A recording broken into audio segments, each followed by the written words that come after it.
नमस्कार. मी स्वप्ना दिघे. विचारधारामध्ये तुम्हा सर्वांचे स्वागत करते. आजचा विषय आहे कोविड-19 मुळे स्मॉल बिझनेसेसवर काय परिणाम झाला आणि त्यासाठी आपल्याबरोबर आले आहेत इथे डिस्कस करायला संदेश पतंगे, बिल्डर आहेत. फॅशन आणि advertising photographer Vishal Bhosale, ice cream parlour owner Mukesh Sharma. तर आपण आपल्या विषयाला सुरुवात करणार आहोत संदेश पतंगे यांच्यापासून.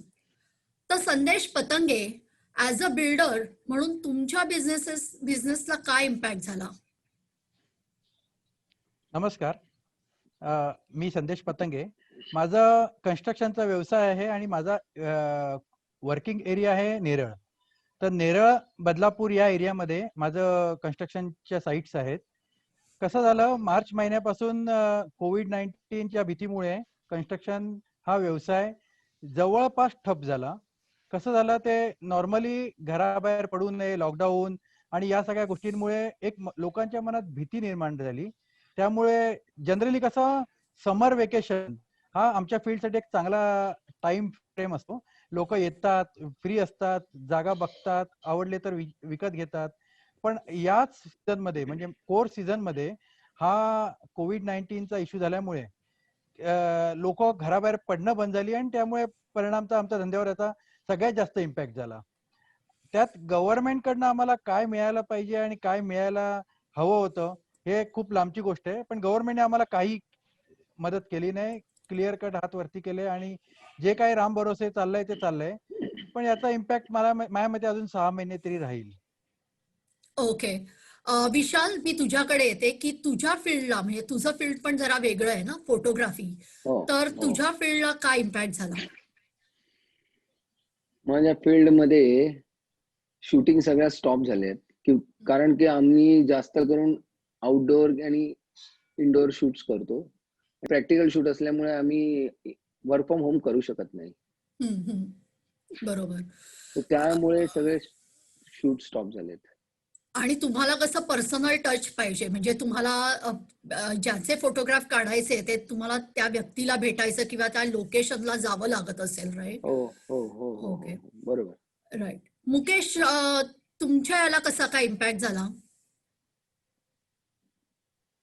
नमस्कार, मी मुकेश शर्मा. माझं एक रिटेल शॉप आहे जिथं आम्ही जे बिझनेस करतो ते आईस्क्रीमचा बिझनेस आहे माझा आणि वेल नोन ब्रँड आहे त्याचा अमूल. हे मार्च मध्ये एक संडेला अचानक मेसेज म्हणजे न्यूज मध्ये आला की आजपासून लॉकडाऊन आहे. आज 1 दिवसाचं लॉकडाऊन आहे. मग आम्ही पण त्यांना सपोर्ट करत होतो की ठीक आहे, 1 दिवसाचं लॉकडाऊन आपण पण सपोर्ट करूया. नंतर हे कळलं की महाराष्ट्र गव्हर्नमेंटनी अजून ते 10 दिवसासाठी लॉकडाऊन केले. ओके. त्यामुळे माझं जे बिझनेस आहे त्या बिझनेस मध्ये लाईट 24 तास चालू राहते. कारण की ते आईस्क्रीम आहे. दुसरं, आम्हाला आमचं शॉप रेंटवर आहे, रेंट द्यायला लागतो. आमचे मॅनपॉवर आहे, त्यांना सॅलरी पण आहे. 10 दिवस आम्ही बंद केले. आम्हाला वाटलं की ठीक आहे, चला 10 दिवस मध्ये हा संपून जाईल. नंतर मध्येच हे कळलं की सेंट्रल गव्हर्नमेंटने डिक्लेअर केलंय हे 17 दिवसाचं लॉकडाऊन. ओके. मग असं हे पुढं वाढत चाललं आणि जवळपास 4 महिने झाले लॉकडाऊन झालं. त्यामध्ये आमचं जेवढं सेव्हिंग होतं ते सेव्हिंग एक्झॉस्ट झालं आणि आम्ही आमची मॅनपॉवरला सॅलरी दिली. लाईट चालूच राहते म्हणून लाईटचं बिल आम्हाला 17-18 हजार दर महिन्याला भरावा लागतो. प्लस रेंट आहे ते भरावा लागतो. हे प्लान नव्हता म्हणून आमचं स्टॉक होता 85,000चा. ते स्टॉक पण मध्ये 4 महिन्यात 2दा लाईट गेली आणि आमचं स्टॉक पण ते खराब झाला. लाईट गेल्यामुळे आईस्क्रीम मेल्ट झाली आणि ते खराब झालं. मग असं आम्हाला याचा खूप मोठा इम्पॅक्ट आहे.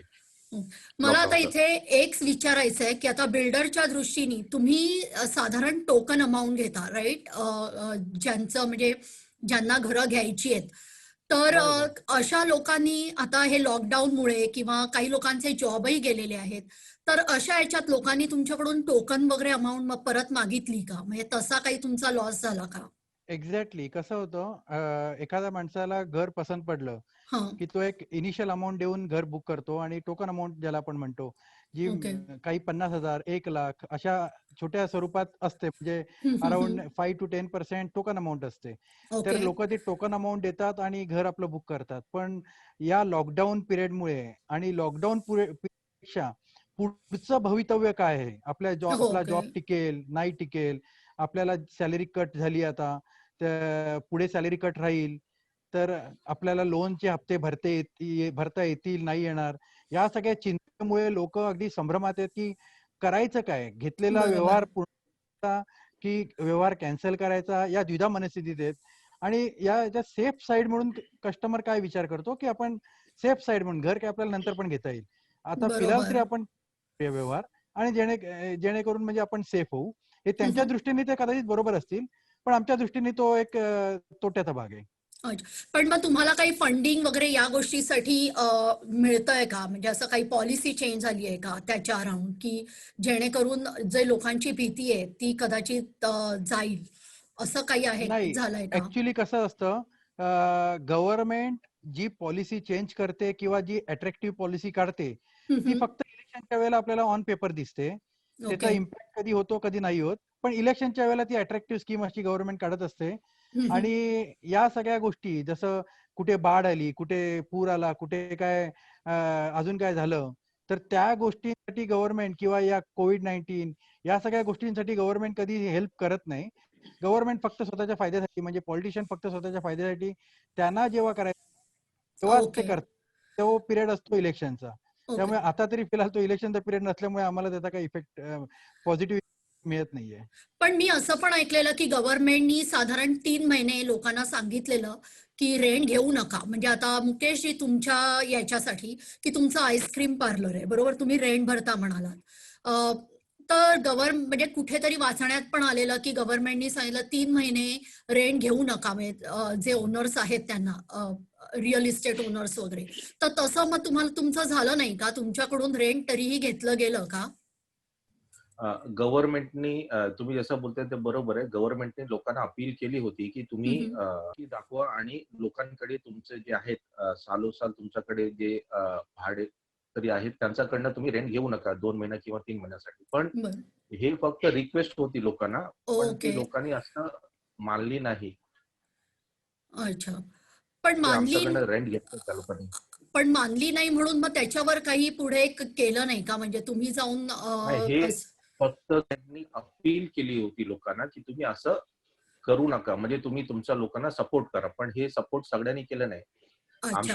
आमच्याकडनं तर रेंट घेतला त्या लोकांनी. आम्ही सांगितलं तर आमचा बिझनेस ओके. नाहीये, काही नाहीये. आमच्या बरोबर. घरून आम्ही पैसे भरतो. तरी हां, पण हां. त्यांनी ऐकलं नाही.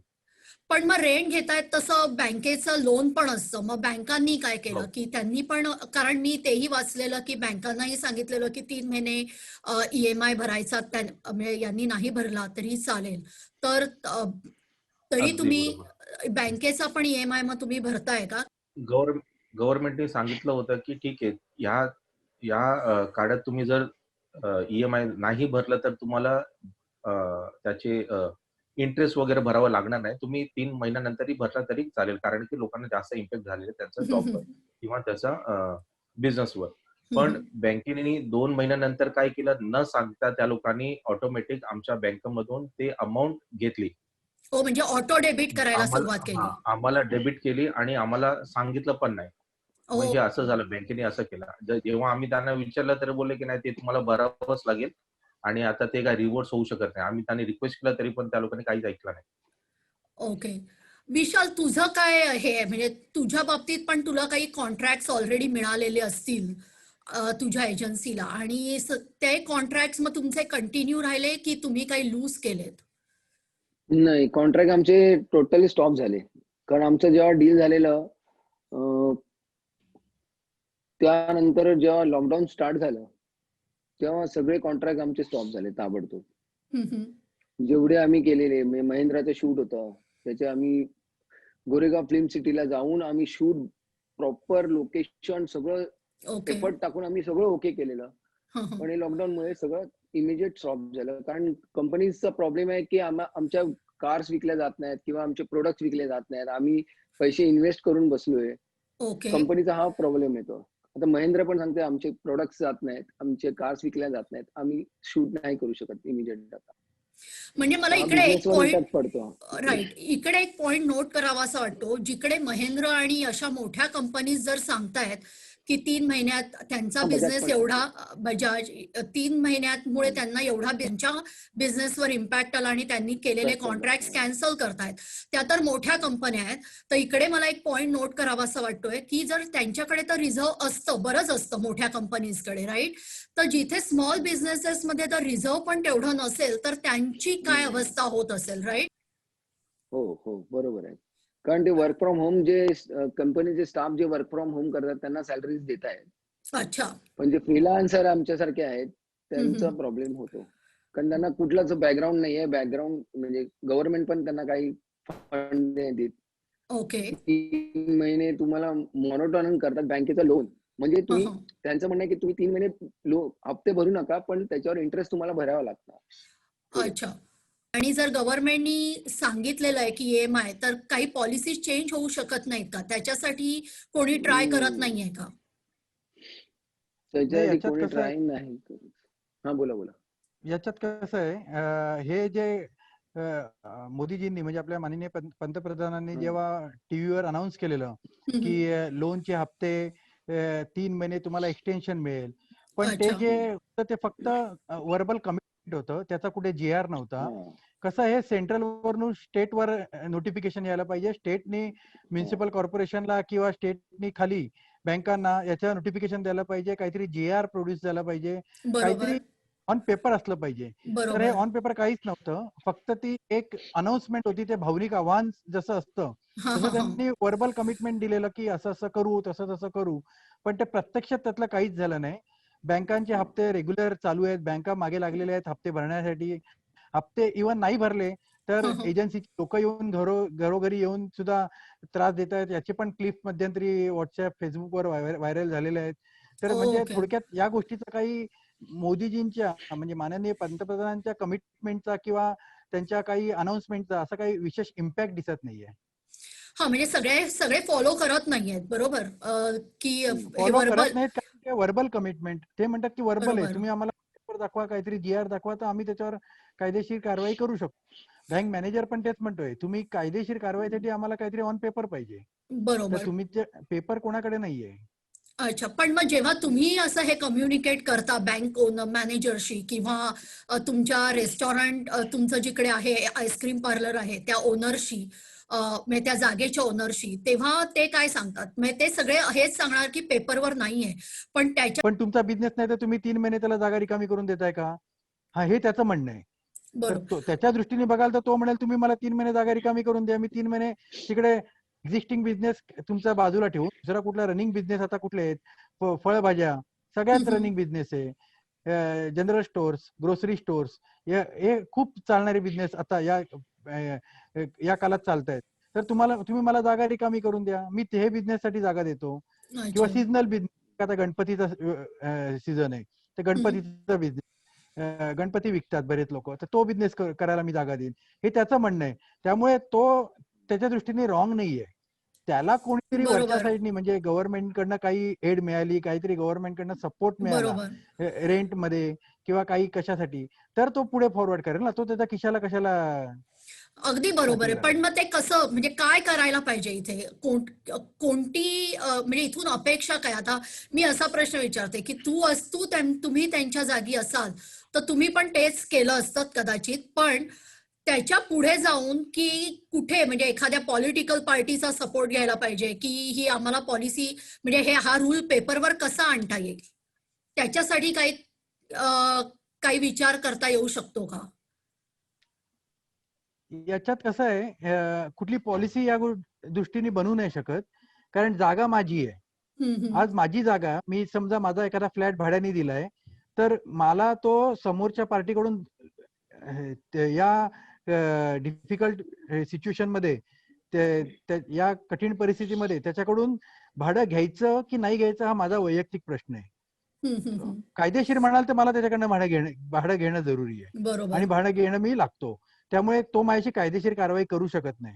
हम्म, हा, हम्म, हम्म. तो आपण भावनिक होऊन किंवा या परिस्थितीचा जर आपण सारांसार विचार करून आपण असं ठरवू शकतो, चला तुम्हाला 2 महिन्याचं भाड्यापैकी 1 बरोबर. महिन्या हम्म, किंवा हम्म, अर्ध भाडं द्या. पण हे मी त्याला आउट ऑफ द वे जाऊन सपोर्ट करणं झालं. हे बरोबर. कायदेशीर होऊ नाही शकत. हे मला बरोबर. वाटतं की व्हायला पाहिजे. तसं आहे.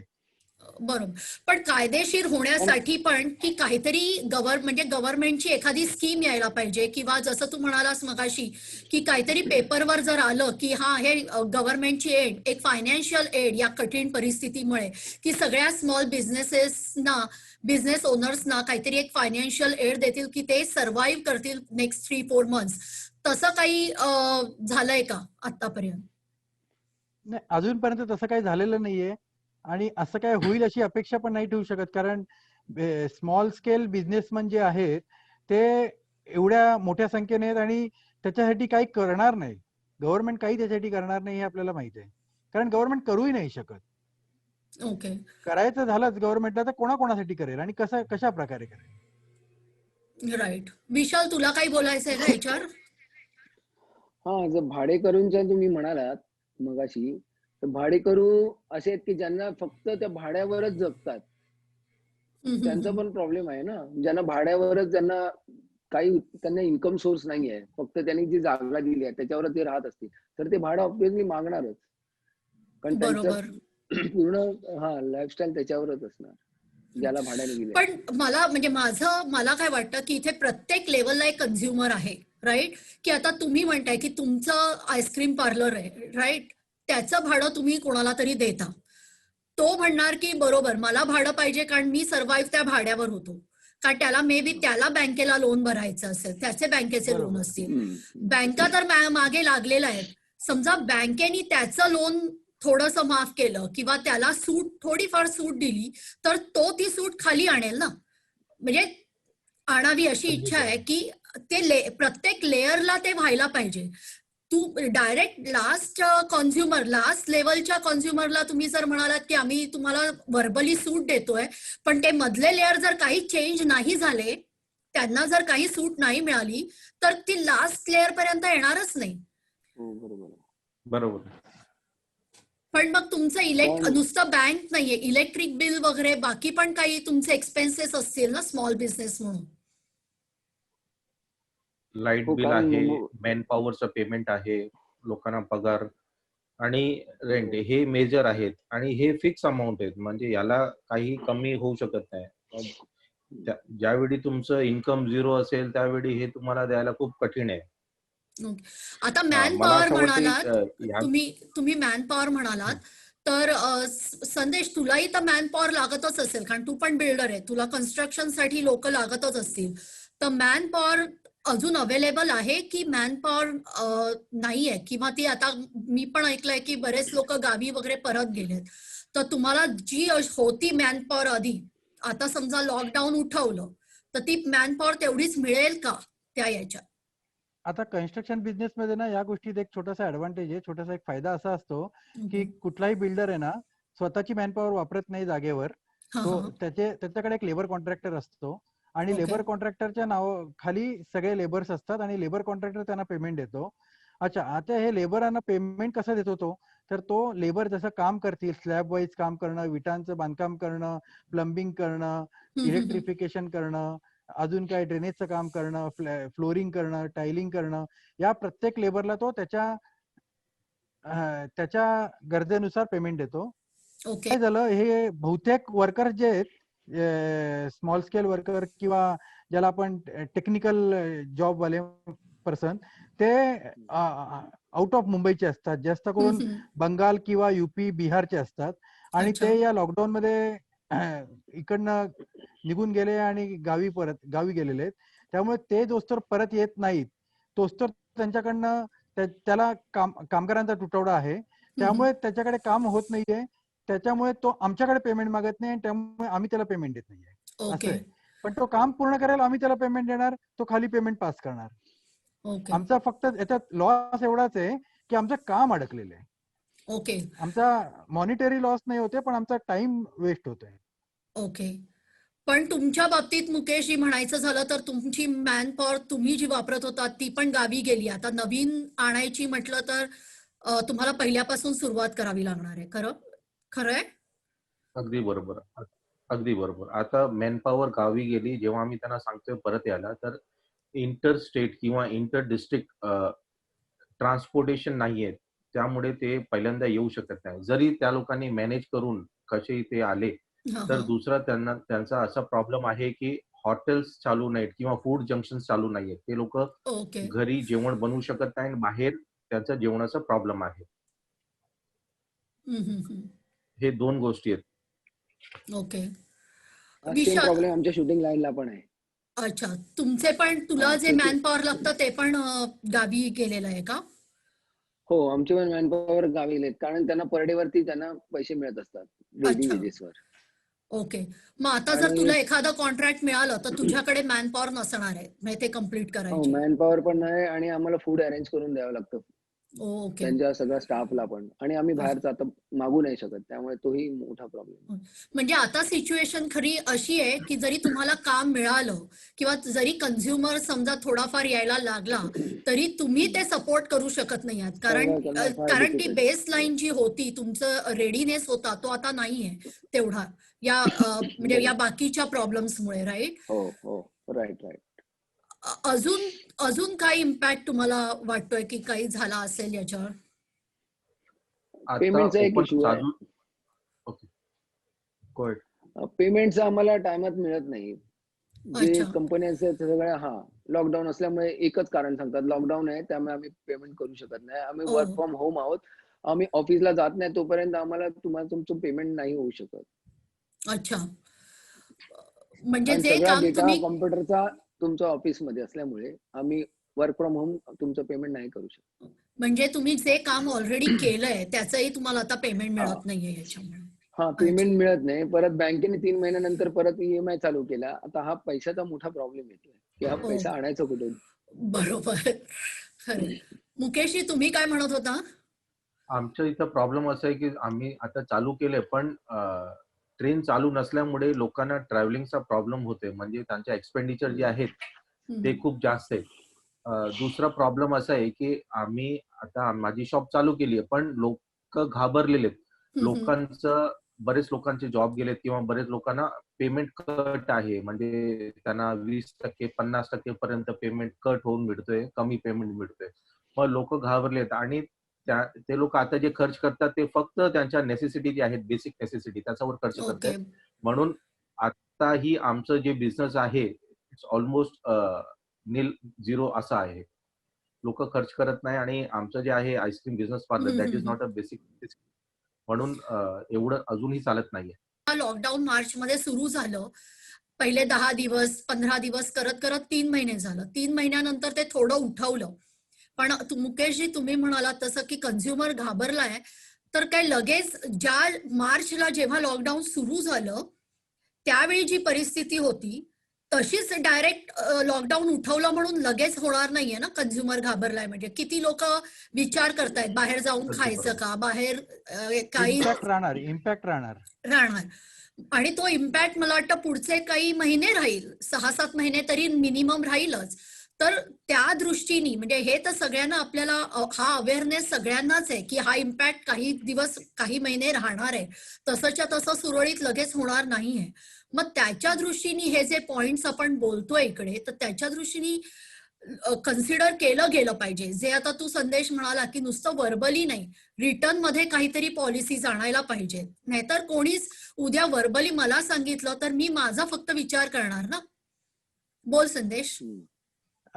रिटर्न मध्ये असं होतं की माननीय पंतप्रधान सरांनी जे MSME म्हणजे micro small and medium entrepreneurs हं, हं, साठी हं. एक इमिजिएट बेसिसवर लोन डिक्लेअर केलेलं. अच्छा. आणि ते असं होतं की 3 लाख इमिजिएट हां, विदाउट हां, हां. डॉक्युमेंट. तुम्ही MSMEच्या अंडर आहात तर तुम्हाला 3 लाख इमिजिएट बेसिसवर लोन मिळणार 7 ओके. दिवसाच्या आतमध्ये हां, हां. Without document. आणि हे झालं एक खालच्या वर्गातल्या व्यवसायकारांसाठी. आणि त्याच्याहून वरच्या लोकांसाठी एक 15 ते 20 लाख त्याची अच्छा. क्षमता किती आहे त्यानुसार त्याला एक 15 दिवसाच्या आत लोन मिळणार अशी त्यांनी हम्म. प्रोव्हिजन केलेली आणि हे सगळं पेपरवर त्यांनी डिक्लेअर केलेलं. पण वस्तुस्थिती बघितली तर हा, हा. मी लोनला ते अप्लाय केलं. माझ्याबरोबर बऱ्याच मित्रांनी अप्लाय केलं. आम्ही एमएसएमईच्या अंडर असल्यामुळे आम्हाला वाटलं की आपल्याला काही मिळू शकेल, पण प्रॅक्टिकली यातलं काही मिळालं नाही आणि आमच्यातल्या ओ. आम्ही कॉन्टॅक्ट मध्ये जेवढे जण होतो कोणालाच काही मिळालं नाही. म्हणजे थोडक्यात तो पण एक दिखावाच होता की काय, अशी एक शंका निर्माण होते. राईट. आणि ते त्याचं काही लिमिट होतं का, म्हणजे एवढ्या दिवसातच अप्लाय करा, की समजा आता आता कोणी जाऊन अप्लाय केलं त्या जे ते सांगितल्याप्रमाणे तर नाही, आता पण त्याचा क्रायटेरिया असा होता की हे कोविड-19 केसेस चालू झाल्या मार्च सेकंड वीक पासून. हा, हा. तर फेब्रुवारी एंड पर्यंत ज्यांनी उद्योग आधार नावाचं जे कार्ड काढलेलं आहे, उद्योग अच्छा. आधारच्या खाली तुम्ही तुमचा बिझनेस रजिस्टर्ड केलेला आहे, त्यांच्यासाठी ती सवलत होती. ओके. पण ती फक्त सवलत डिक्लेअर केली, पण मिळालेली असे कोणी असे मिळालेले नाहीत. अच्छा.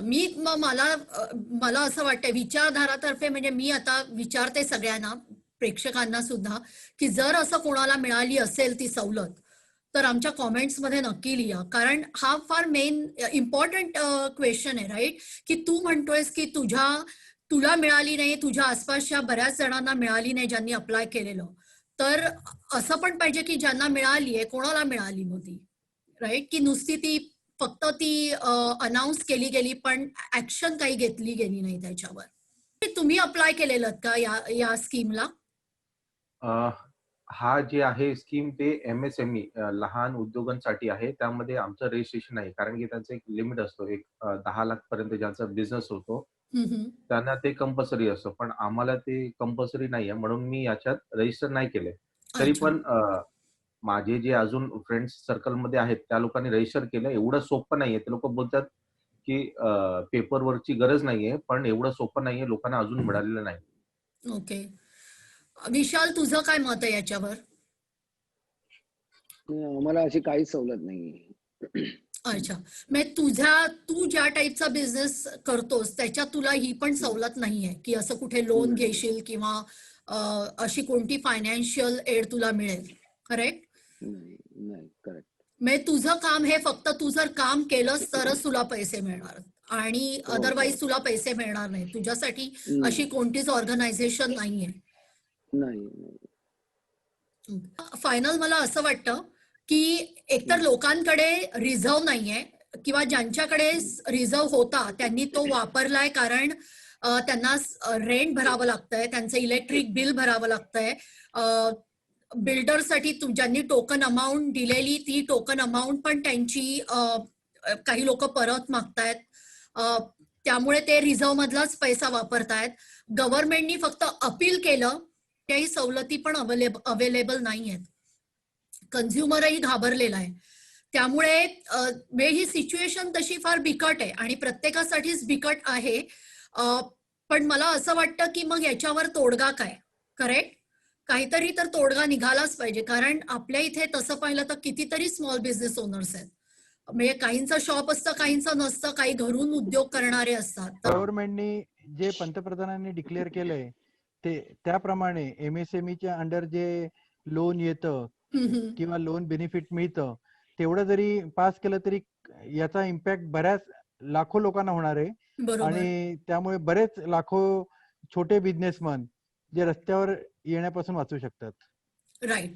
आणि हा सगळा चेन इफेक्ट आहे. खरंच खूप धन्यवाद तुमच्या सगळ्यांचे की तुम्ही माझ्या शो मध्ये आज आलात आणि तुमचे इश्यूज माझ्या बरोबर डिस्कस केलेत.